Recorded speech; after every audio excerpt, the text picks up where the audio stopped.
Bonitão, bonitona, paz e bem para todos, paz, bem e justiça para todos. Nessa videoaula nós estaremos trabalhando outra civilização da antiguidade clássica brilhante, assim como os gregos que nós damos na aula passada. Agora a gente vai trabalhar, nós vamos estudar, discutir um pouco os aspectos fundamentais e importantes da civilização romana, uma das civilizações que mais influenciou, né, os países, né, o pensamento ocidental. Ok? Espero que vocês gostem da aula e vamos a ela. E por que estudar civilização romana? Bom, porque assim como os gregos, eles criaram coisas importantíssimas que são usadas até os dias de hoje pelas sociedades ocidentais, né? Por exemplo, os algarismos romanos, que vocês aprendem em matemática, em história. Por exemplo, o sistema de governo de república. Os romanos que idealizaram e criaram o primeiro tipo de governo republicano. Por exemplo, nossa língua portuguesa é uma língua latina. Os romanos falavam latim. Então, as línguas espanhola, italiana e portuguesa são línguas latinas. Foram eles que criaram os espetáculos e estádios gigantescos, como o Coliseu.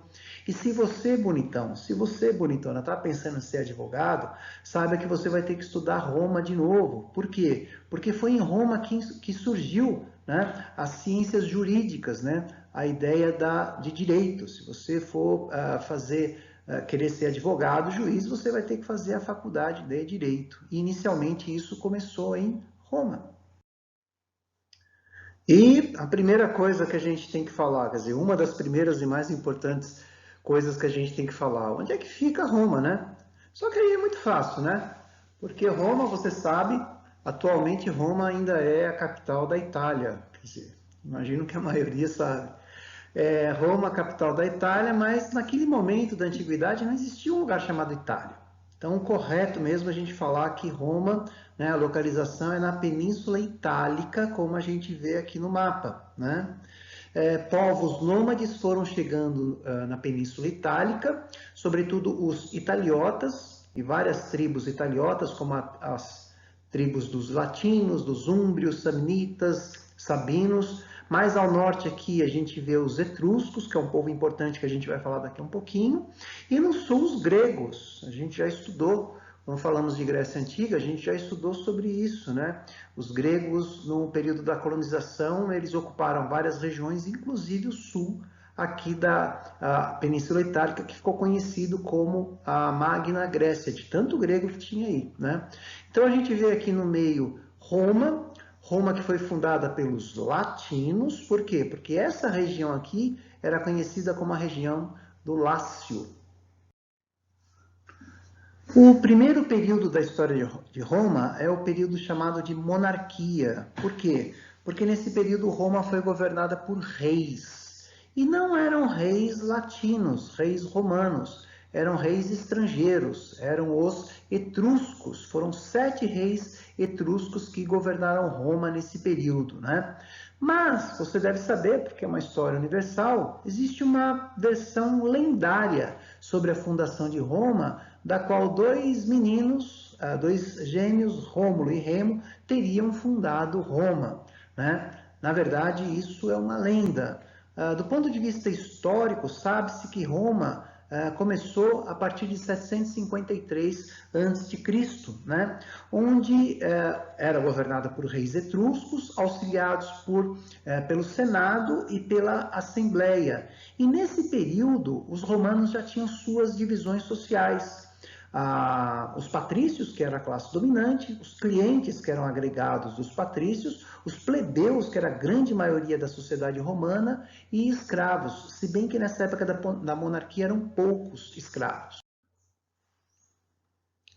Nenhum povo gosta de ser governado por um governante estrangeiro. Por isso que a classe dominante em Roma, os patrícios, organizam, se mobilizam, fazem uma revolução e tiram o último rei etrusco do poder. Tiram Tarquínio, era o nome do último rei que ocupou o trono de Roma. E a partir daí surge o segundo período da história romana, o período conhecido como República. Era uma coisa nova, era uma novidade, era uma nova forma de organização política. Agora não seria mais reis, agora você teria o consulado, que exerceria o poder executivo, como, mais ou menos como é o presidente hoje. O Senado ainda existia como um grupo que organizava, votava as leis, auxiliado também pela Assembleia e com magistrados. O que são os magistrados? Mais ou menos como hoje nós temos os ministros. Então, cada magistrado, ele compunha, ele se responsabilizava por uma parte específica do governo. Por exemplo, os pretores eram responsáveis pelas leis, pelo poder judiciário. Dessa forma que se estruturou a República. O grande problema é que nesse período da República, que significa coisa pública, a palavra República significa coisa pública, né? Ou seja, todos deveriam ter direitos políticos. O problema é que na prática quem exercia os poderes políticos em Roma era apenas tão somente os patrícios.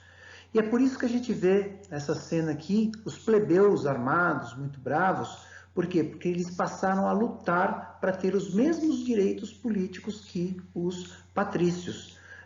Fazem greves, fazem manifestações e, olha, conseguem várias conquistas importantes, né? Por exemplo, aqui, eles conseguem eleger um tribuno da plebe, que seria um plebeu que defenderia os interesses dos plebeus no Senado.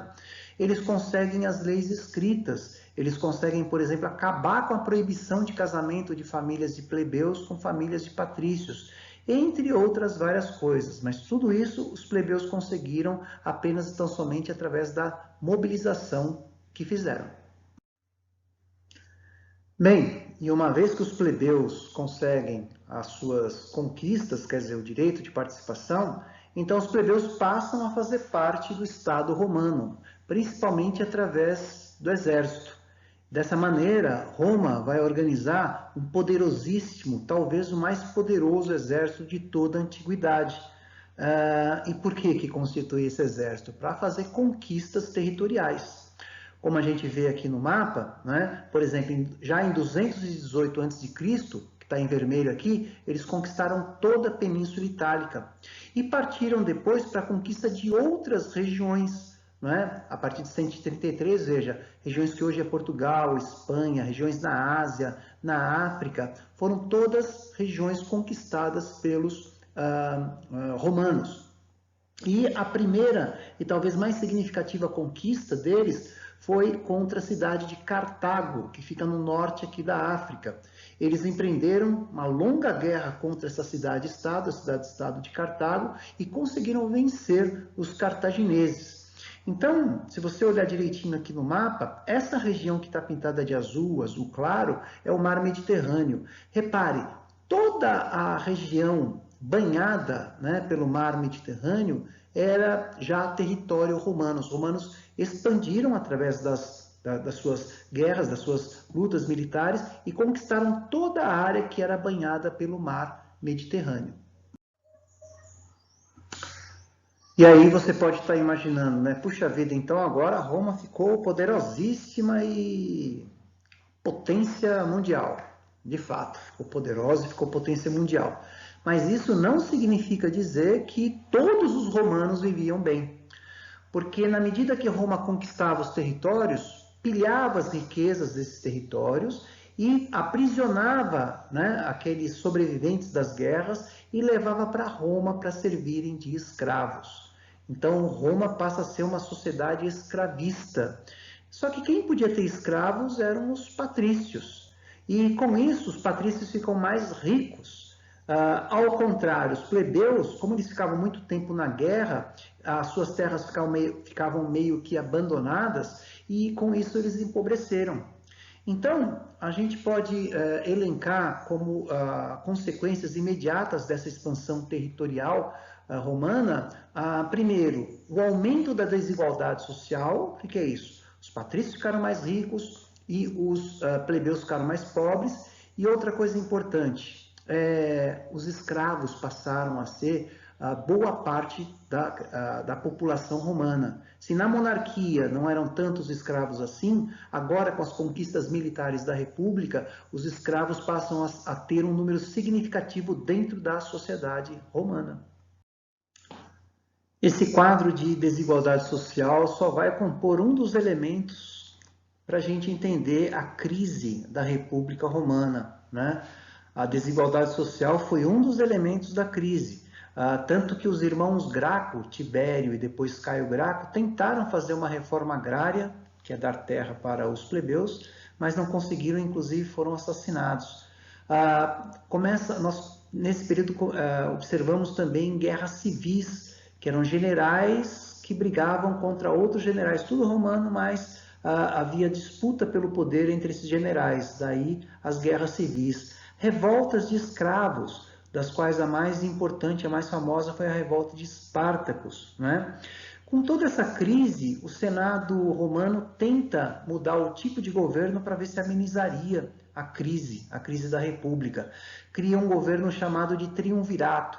Eram 3 generais que ocupariam o poder, mas não deu certo. O primeiro, inclusive, acabou com o assassinato de Júlio César, um desses generais, né? Formou-se o segundo triunvirato, que também não deu certo, e sobrou apenas tão somente Otávio Augusto. Eram 3 generais no segundo triunvirato: Otávio, Marco Antônio e Lépido.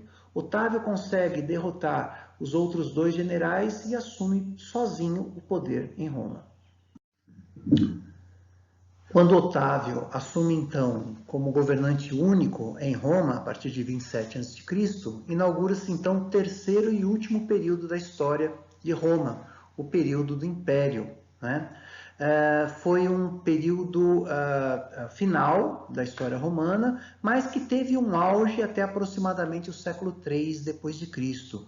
Por que auge? Porque, como a gente vê aqui no mapa, você vê essas regiões pintadas em verde, foi o máximo de extensão territorial, de domínio territorial que os romanos exerceram, né? Tanto que chegou uma época que eles pararam com as conquistas militares, período que foi conhecido como o período de Pax Romana. Nesse período também, do auge de Roma, eles promoviam, para amenizar as crises com os plebeus, eles promoviam os famosos espetáculos do pão e circo, a política do pão e circo. Faziam espetáculos com gladiadores e distribuíam pães, né, para a população plebeia. É um período importante também porque é o período do surgimento do cristianismo, seguidores de Jesus Cristo, né, que depois vão se opor ao regime, né, imperial, porque eles não aceitavam o imperador como Deus e também não aceitavam a escravidão. E nós vamos ter, então, o período do declínio, a partir do século III, marcado pelo fim das conquistas territoriais. Com isso, começou a faltar escravos em Roma. Faltando escravos em Roma, né, nós vamos ter um período longo de inflação, preços altos, impostos altos, muita gente saindo de Roma e indo para o interior. Com isso, alguns imperadores, inclusive, tentaram conter essa crise, promovendo algumas divisões, por exemplo, como Teodósio, que dividiu o Império Romano em 2, mas não deu muito certo. Com esse enfraquecimento de Roma, o enfraquecimento permitiu a invasão de povos estrangeiros, que os romanos chamavam de bárbaros. Então, durante um bom tempo, vários povos bárbaros, gente, eram dezenas de povos bárbaros, mas os romanos todos chamavam só de bárbaros, né? Foram ocupando antigos territórios romanos, até que chega o ano de 476 depois de Cristo, um povo bárbaro que até não era lá muito poderoso, os Érulos, liderados por Odoacro, depõem. O que significa isso? Derruba o último imperador romano, Rômulo Augusto. E com isso chega ao fim o antigo, poderosíssimo Império Romano.